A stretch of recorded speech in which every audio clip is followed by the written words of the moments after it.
I got so much motherfucking design on right now.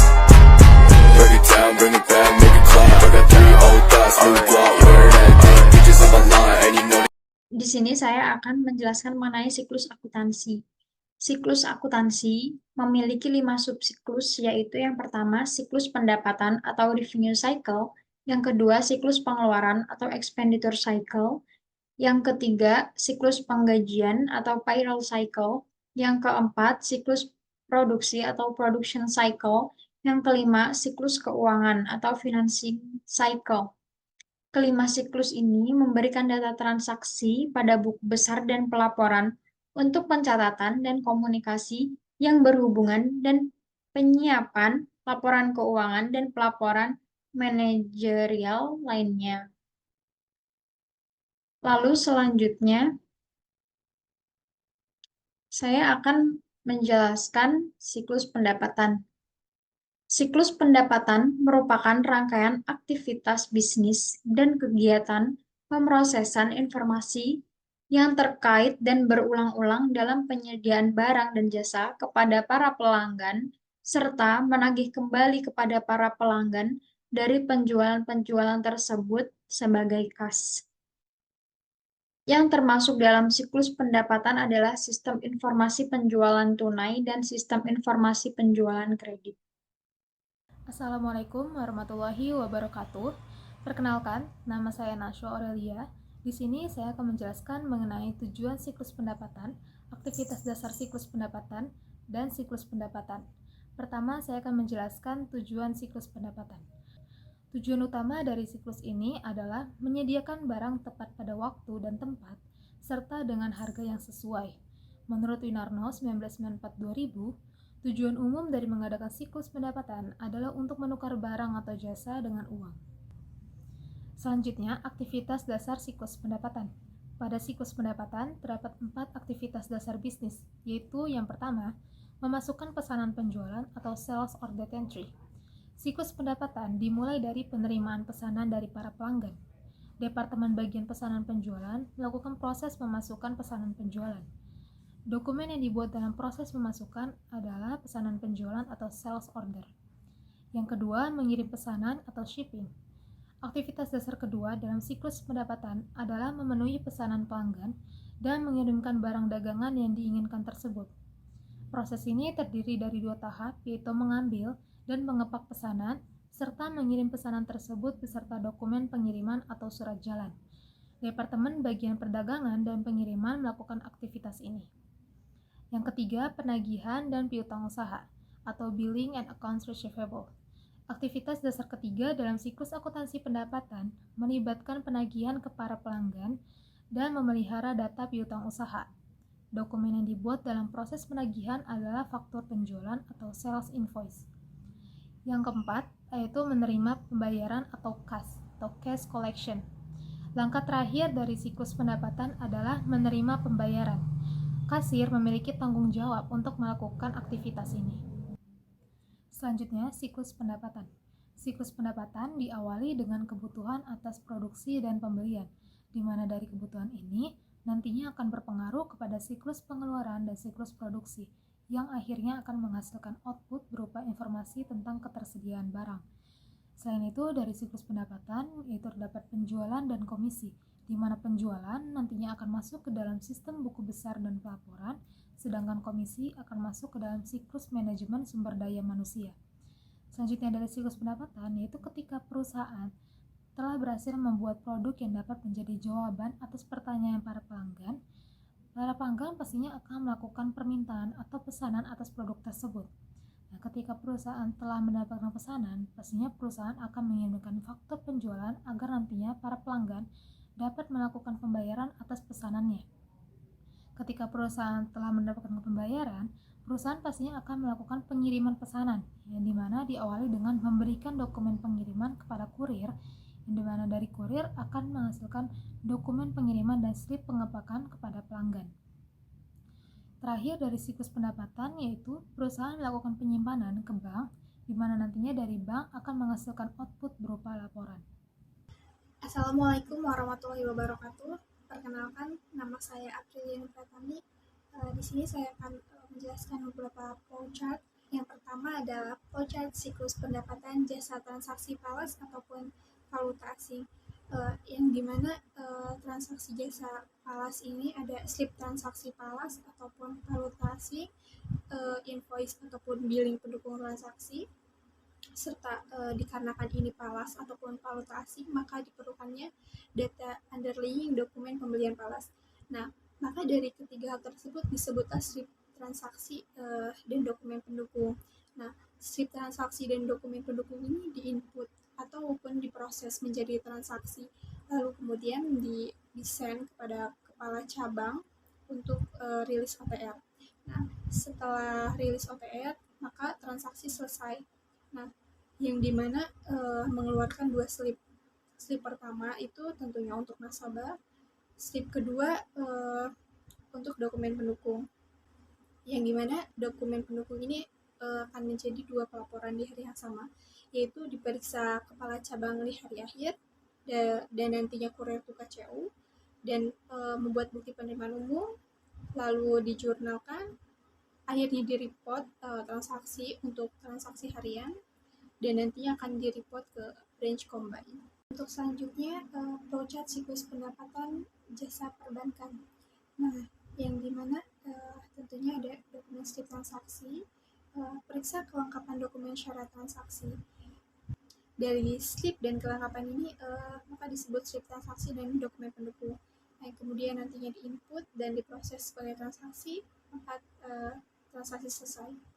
Nah, transaksi selesai ini ada dua slip, yang mana slip pertama untuk nasabah dan slip kedua itu untuk pelaporan. Pelaporan kedua ini yang nantinya akan dibagi dua. Pertama nantinya akan diperiksa untuk kepala cabang di hari akhir, lalu nanti akan dikirim ke KCU, dan di hari yang sama juga si lembar kedua ataupun dokumen pendukung ini akan dibuat bukti penerimaan umum, lalu dijurnal by system tentunya, lalu report transaksi harian, lalu report ke branch combine. Selanjutnya adalah flowchart siklus pendapatan dari nasabah. Di sini tentunya rekening aktif. Dipastikan rekening nasabah aktif, lalu ada tanggal pembayaran yang tentunya sudah disepakati antara nasabah dengan perbankan ataupun debitur dengan perbankan. Nah, itu yang disebut rekening nasabah, yang terdiri dari rekening aktif dan juga tanggal pembayaran yang telah disepakati. Lalu proses auto debit. Nah, proses auto debit, lalu pelaporannya adalah kas masuk, dan untuk pembukuan kodenya adalah biaya. Di mana setelah kita temukan kode transaksi biaya, dibuatlah bukti penerimaan umum, lalu di jurnal by system, report base income. Selanjutnya adalah flowchart siklus pendapatan bunga. Tentunya pendapatan bunga ini akan didapatkan oleh debitur ataupun nasabah. Untuk datanya sendiri ada saldo tagihan nasabah. Karena pendapatan bunga ini berkaitan dengan saldo, yang rumusnya di mana ada saldo ada bunga. Jika tidak ada saldo, maka tidak akan mendapatkan bunga. Jadi harus dipastikan saldo kreditnya ada. Lalu tanggal jatuh tempo yang sudah ditentukan oleh perbankan, dia akan mengeluarkan bunganya itu tanggal berapa. Nah, di rekening nasabah ini ditentukan saldo kredit dan juga tanggal jatuh tempo. Lalu proses auto debit.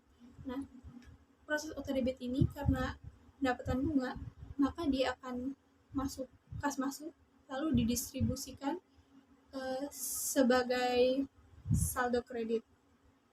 Saldo kreditnya nasabah ataupun debitur. Dari kas masuk ini kita akan membuat pelaporan, yang dimana kode transaksinya adalah bunga dan biaya admin. Lalu kemudian dibuatkan penerimaan umum, lalu di jurnal by system, lalu nantinya akan dibuat report interest income. Selanjutnya, saya akan menjelaskan mengenai siklus pengeluaran. Menurut Marshall B. Romney, siklus pengeluaran merupakan serangkaian kegiatan, bisnis, dan kegiatan pengolahan data yang terlibat dalam pembelian dan pembayaran barang dan jasa. Tujuan utama sistem penetapan biaya adalah untuk menurunkan total biaya pengadaan dan pemeliharaan berbagai persediaan, peralatan, dan layanan yang dibutuhkan perusahaan untuk berfungsi. Yang termasuk dalam siklus pengeluaran adalah sistem informasi pembelian tunai dan sistem informasi pembelian kredit. Assalamualaikum warahmatullahi wabarakatuh. Nama saya Novi Rosalinda Sitorus. Di sini saya akan menjelaskan tentang tujuan siklus pengeluaran. Ada 7 tujuan, yaitu yang pertama, memastikan bahwa semua barang atau jasa dipesan sesuai kebutuhan. Yang kedua, menerima semua barang yang dipesan dan memastikan barang tersebut dalam kondisi baik. Yang ketiga, mengamankan barang hingga diperlukan. Yang keempat, memastikan bahwa faktur berkaitan dengan barang atau jasa telah benar. Yang kelima, mencatat atau mengklasifikasikan pengeluaran dan pengeluaran kas dengan cepat dan akurat. Yang keenam, memposting kewajiban dan pengeluaran kas pada rekening supplier yang tepat pada buku besar dan buku pembantu utang. Yang terakhir, ada memastikan bahwa semua pengeluaran kas sesuai dengan pengeluaran yang telah diotorisasi. Lalu yang selanjutnya ada aktivitas dasar siklus pengeluaran. Di sini siklus pengeluaran ada dibagi menjadi 3 aktivitas dasar, yaitu pertama memesan barang persediaan dan jasa, yang kedua menerima dan menyimpan barang persediaan dan jasa, yang ketiga membayar untuk barang persediaan dan jasa. Di aktivitas pertama dalam siklus pengeluaran adalah memesan persediaan atau perlengkapan. Keputusan penting yang dibuat dalam langkah ini adalah mengidentifikasi apa, kapan, dan berapa banyak yang dibeli, dan dari pemasok mana yang akan dibeli. Dokumen yang dibuat dalam proses pemesanan barang adalah pesanan pembelian atau purchase order. Yang kedua, aktivitas yang kedua ini adalah dalam siklus pengeluaran adalah penerimaan dan penyimpanan barang yang dipesan. Bagian penerimaan bertanggung jawab untuk mengecek dan menerima kiriman dari para pemasok. Dokumen yang dibuat dalam proses penerimaan barang adalah laporan penerimaan barang. Aktivitas ketiga dalam siklus pengeluaran adalah menyetujui dari vendor untuk pembayaran. Bagian utang usaha menyetujui faktur penjualan untuk dibayar dan kasir bertanggung jawab untuk melakukan pembayaran. Yang selanjutnya ada bagian yang terlibat, yaitu departemen pembelian, yaitu ada direktur pembelian. Yang pertama ada pembelian, penerimaan, gudang, dan produksi. Lalu selanjutnya ada penentuan kebutuhan, yang di bawahnya ada memesan barang atau jasa yang terdapat dalam pembelian. Lalu selanjutnya ada menerima barang dari penerimaan dan dari gudang. Lalu cek keabsahan utang, yaitu untuk membayar utang dan ada catatan utangnya. Lalu dari catatan utang ada membuat laporan. Lalu selanjutnya ada departemen keuangan, yaitu yang diampu oleh direktur keuangan. Yang pertama ada anggaran, lalu kedua ada pengendalian persediaan yang berkesinambungan dengan penentuan kebutuhan. Lalu yang ketiga adalah utang dagang yang bisa dicek dari cek keabsahan utang dan ada dalam catatan utang. Yang selanjutnya ada kasir yang berkesinambungan dengan membayar utang. Lalu yang terakhir ada akuntansi yang berkesinambungan dengan membuat laporan. Assalamualaikum warahmatullahi wabarakatuh. Perkenalkan, saya Ferdian Gunawijaya. Di sini saya akan menjelaskan terkait siklus pengeluaran belanja. Siklusnya ini sudah terdapat gambar atau flowchart. Nah, biasanya siklus ini dimulai dari sistem pembelian atau purchasing system. Purchasing system ini akan mengeluarkan suatu perintah atau pesanan kepada purchase order, berupa purchase order atau pesanan pembelian. Pesanan pembelian kemudian mengajukan lagi kepada receiving system atau sistem penerimaan. Lalu sistem penerimaan ini dalam bentuk inventaris, ya, ini ada inventory. Nah, sistem penerimaan ini lalu mengajukan lagi kepada kegiatan selanjutnya, yaitu receiving report atau menerima laporan. Nah, setelah itu baru lanjut kepada voucher system atau disebut juga dengan sistem voucher, biasanya dalam bentuk voucher pembelian. Lalu voucher pembelian tersebut dicairkan ke sistem pencairan tunai. Bisa juga dalam bentuk account payable atau utang usaha atau dalam bentuk cash begitu. Lalu sistem pencairan tunai ini dilanjutkan kepada vendors yang menerima atau yang bekerja sama gitu untuk menghasilkan suatu barang yang dibeli. Lalu ke siklus pengeluaran. Di sini bisa dilihat di tengah-tengah ada siklus pengeluaran. Keluaran dari sisi siklus pengeluaran ini ada dalam bentuk penerimaan barang, yaitu kepada siklus pendapatan. Nah, lalu ada juga keluaran penerimaan barangnya ke pengendalian persediaan. Kemudian pengendalian persediaan kembali kepada siklus pengeluaran dalam bentuk kebutuhan pemeliharaan. Lalu yang tadi siklus pendapatan yang di atasnya itu kembali lagi ke siklus pengeluaran dalam bentuk pesanan kembali. Selanjutnya ada penerimaan barang.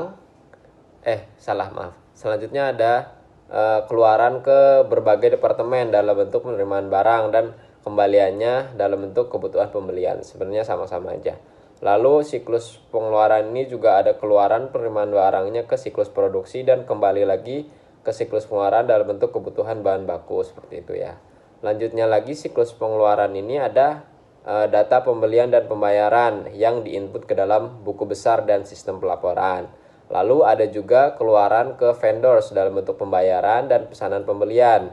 Kemudian vendors mengembalikan output dalam bentuk mengembalikan ke siklus pengeluaran dalam bentuk faktur penjualan dan barang dan jasa, begitu.